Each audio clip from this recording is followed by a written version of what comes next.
Okay, let's dive right in. For decades, when you thought of corporate Japan, you probably pictured rigid tradition, right? Lifetime employment, seniority rules. Well, behind the scenes, a massive revolution is underway, and it's starting right at the very core human resources.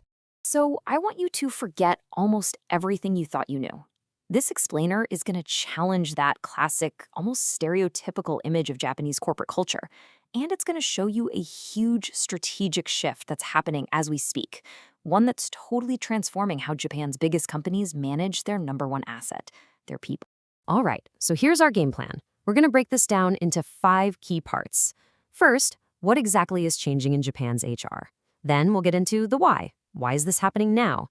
We'll define this core philosophy of human capital, see how giants like Hitachi are putting it into practice, and finally, we'll talk about what this massive shift means for the future of business and for you. First things first, let's get to the heart of the matter.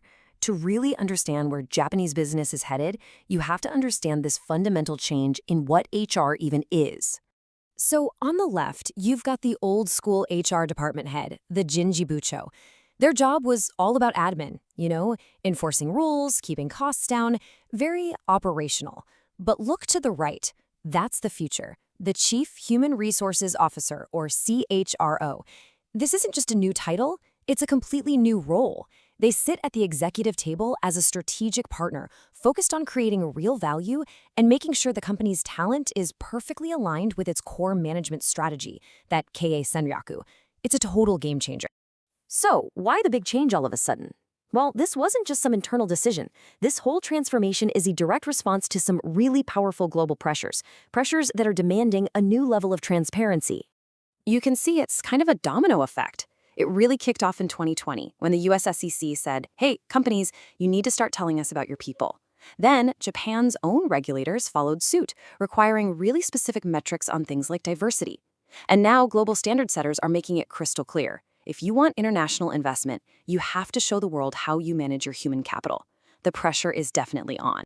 And that brings us to the new philosophy that's driving all of this idea called human capital management. So, what does that actually mean? In Japanese, it's Jinteki Shihon Kei. And honestly, it's a radical 180-degree mindset shift. For ages, employees were just a line item on the balance sheet, a cost you try to minimize. This new approach completely flips that script. People are now seen as capital. They're an asset you invest in, you develop, and you maximize to create real long-term value. Think about it. It's the difference between seeing your people as an expense versus seeing them as your absolute engine for growth. Now, this slide is fantastic. Even if you don't read Japanese, it perfectly visualizes the whole strategy. Over on the left, you've got the as-is, where the company is today. On the right, the to-be, that's the future goal. And the whole process is about identifying that critical gap in the middle, basically figuring out what talent you need to get from A to B. Then those arrows on the far right show how HR closes that gap. Through training, reskilling, new hires, it's a proactive, strategic roadmap. Okay, so that's the theory. But how does this all look in the real world? Let's take a look at how some of Japan's biggest, most iconic companies are actually making this happen. Let's start with a global giant, Hitachi. Get this, 58% of their employees are outside of Japan. 58%. So for them, HR can't just be a domestic thing.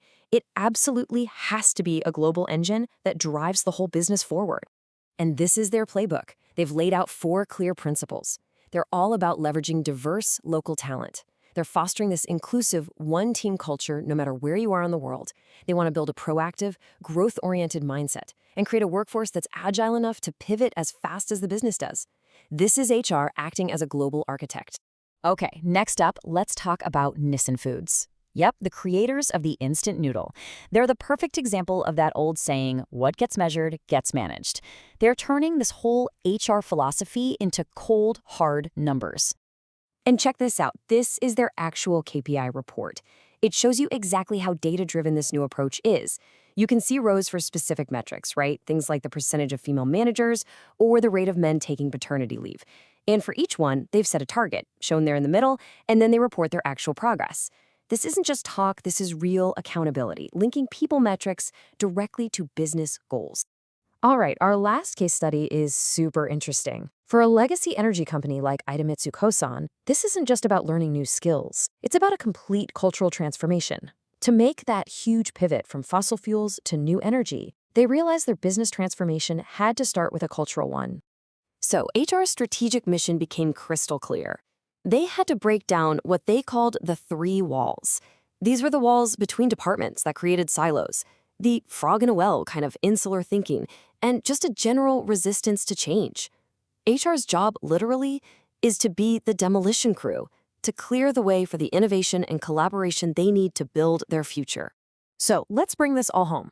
We've seen the theory, we've seen it in practice. What's the big takeaway from this tectonic shift in Japanese corporate strategy? Why does this matter to you? I think this quote from HR expert Tsuyoshi Horio just nails it.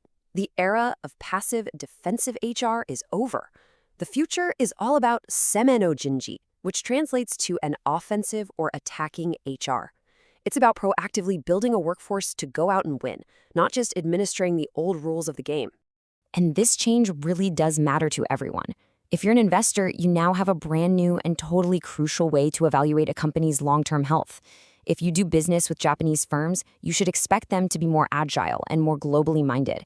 And hey, if you're looking for a career, this is opening up incredible new opportunities in companies that are finally focused on performance, diversity, and growth, not just seniority. At the end of the day, this strategic reboot of HR is nothing less than Japan's major play to compete and win on the global stage by attracting and developing the best people, wherever they are in the world. And that leaves us with the one big question at the very heart of the future of global business.